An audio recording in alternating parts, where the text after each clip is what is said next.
I added AI data centers to the most unhinged Minecraft mod. Start by exploring around in any wilderness type biome like forests or wastelands or wheat fields.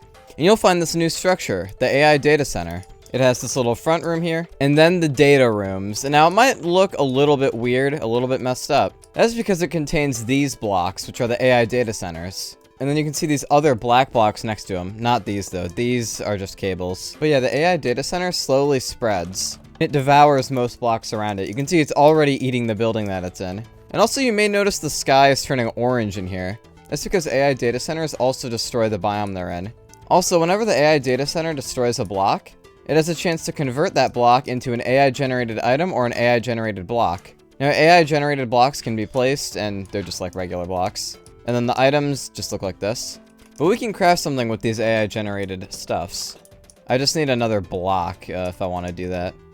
Here we go, I found another one.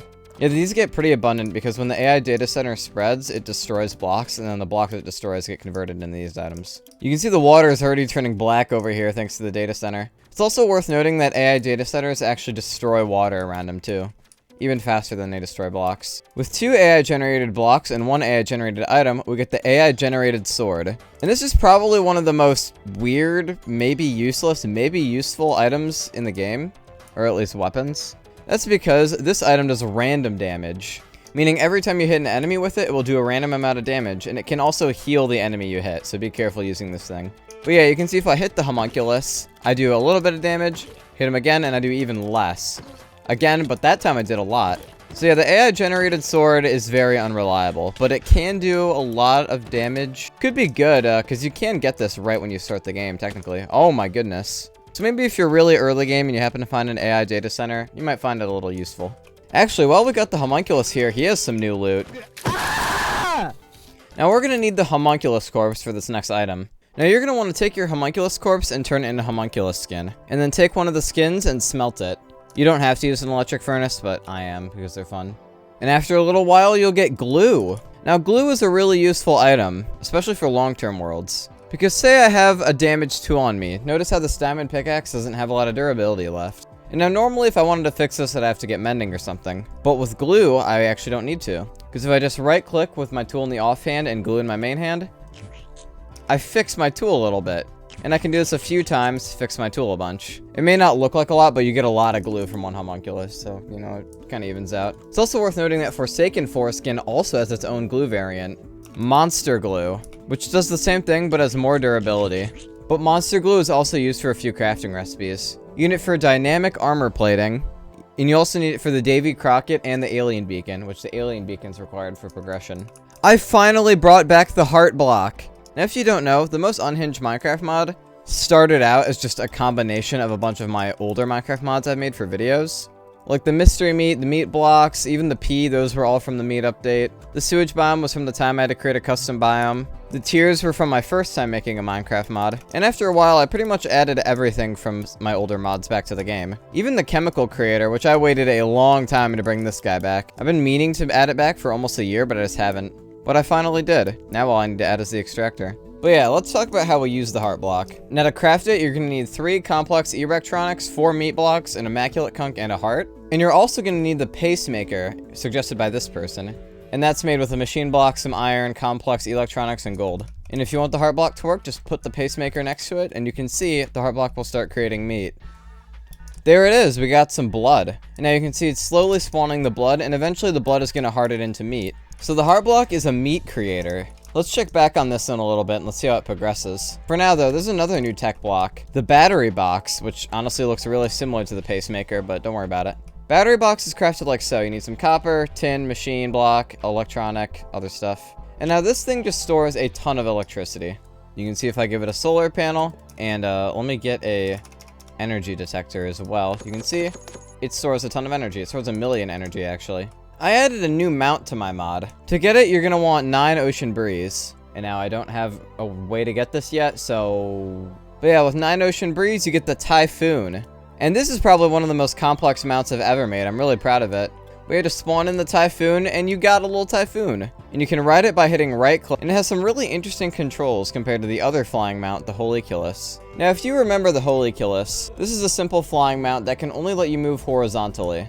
But the Typhoon is a little more interesting, because you can see if I ride it, I'll actually be able to go up and down as well. This is awesome. I'm actually so happy I found out how to do this. A little better than the Homunculus, although it does have a major selling point that makes this surprisingly helpful. Now, if you use the Typhoon in water, you'll actually move way faster. So if you want to use this to get around oceans and stuff, this will probably be very helpful. Please don't kill me. Alright, yeah, I let the heart block sit for a little while, and it has spread quite a bit. And it's still spreading, actually. It's still making meat. But yeah, heart block, everybody. It's another infection type of deal. Just like the, object, and just like the data center. Although, granted, this one's a lot less extreme than the other two. There's a few new enemies we can find in the sky. Yeah, the place where you get nitrogen, there's some enemies here now. First of all, we got the gender reveal balloon, suggested by this person. And this thing ominously floats towards you, and it does a little bit of damage. Not that much, it can knock you around, I guess. But if you want to kill this thing, just be a little bit careful. It only has 1 health point, but when you kill it, it explodes with a huge radius. So just keep that in mind. Do not get close to this thing when you kill it. The other enemy we can find is the Atmosphere Guardian. And now these are just little cloud guys. Occasionally they shoot cloud projectiles, like there he just did it. But that's pretty much it. He also drops his cloud charges, which can be thrown, and they do a lot of knockback. Also, while I'm up here, I may as well mention, rocks are throwable now. You know, that really early game crafting material? You can throw them. I'm happy with that, I guess. Let's talk about some new weapons. We got the anti-gravity bow, which requires bolts as ammo.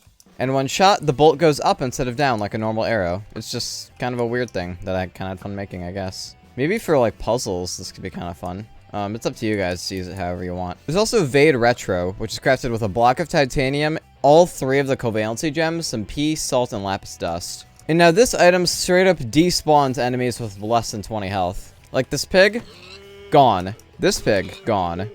Even the spider, I think. Yeah, the spiders will go away too. Although if an enemy has more than 20 health, this item will do nothing. So it can only really be used on weak creatures. I just realized I had strength that whole time. Let me demonstrate again. That's how it works. Yeah, it's right, it makes them disappear. You don't get the drops. I might have just false advertised a bit, but whatever, I rectified my mistake, I guess. We got some new building blocks. First of all, we have some new flowers. Wet flowers, Tesla leaf, yellow fellow, and thingy bush. We also have a new block, the block of money, crafted with 9 money. And it just looks like this. It's kind of nice, I guess. You can recreate that one Breaking Bad scene, I suppose. I also want to add a block of food stamps and a block of conch dollar, but I haven't done that yet. I forgot to mention there's actually another new enemy that is in this update as well. The Spike Hurler. Now this guy spawns during the iPad Kid invasion. I forgot to mention it last video. But you can also just find him spawning around in caves as well. So he's relatively common-ish. And he just spams spike balls in all directions. One last thing I should probably mention is we got an insane new boss coming in this update. I did not mention this one in the last video, but this next boss is crazy. I honestly should have, but it's okay because that video is 20 minutes. And if I want to fight him, I want good gear. We're getting the technology armor, we're getting the moronic decimator, we're getting a chunk blaster, hell yeah. Meet the most insane boss I've never talked about, Damian. Now, he rarely spawns during the iPad Kid invasion after the alien invasion has been defeated. And he is very, very difficult. But yeah, Damian seems peaceful at first, but you just gotta activate him to start the boss fight. If I kill him, we summon Damian, the actual boss. And he's pretty freaking dangerous, to say the least. You can see he's burning everything around him. And summoning a ton of fumigators, spike balls, and other shenanigans. This boss is kind of crazy. I'm not even fighting the actual boss, mind you. I'm fighting the fumigators that he spawns, because these enemies have a lot of health. Oh boy, he's coming towards me. Yeah, did I mention he shoots lasers and summons spike balls as well? He's freaking crazy. He's a maniac. He also summons locusts, if that wasn't enough. This is absolute, like, Minecraft brain rot type boss fight. I can't even really get a good hit on him. Oh, there we go. That was a good hit. He also explodes when he's hit, too. I should probably mention that as well. He's kind of absurd. I'm getting bodied right now. And the moronic decimator is good at killing things, though. Yeah, I can't lie. This is probably the most difficult boss in the mod. At least right now. Just look at that. How are you supposed to compete with that? I don't know. He's the most violent of the iPad kids. And he killed me. Yeah, I have a full showcase of the boss fight on my second channel if you want to go watch that. But he doesn't drop anything yet, so there's not really much more to explain regarding him. But yeah, I'm going to end the video here. Thank you guys so much for watching. Subscribe, like, comment, join my Discord, follow my Twitter, play industrial basis, subscribe to my second channel, visit my website. If you want to suggest stuff for me to add to my mod, tell me in the comments, and goodbye.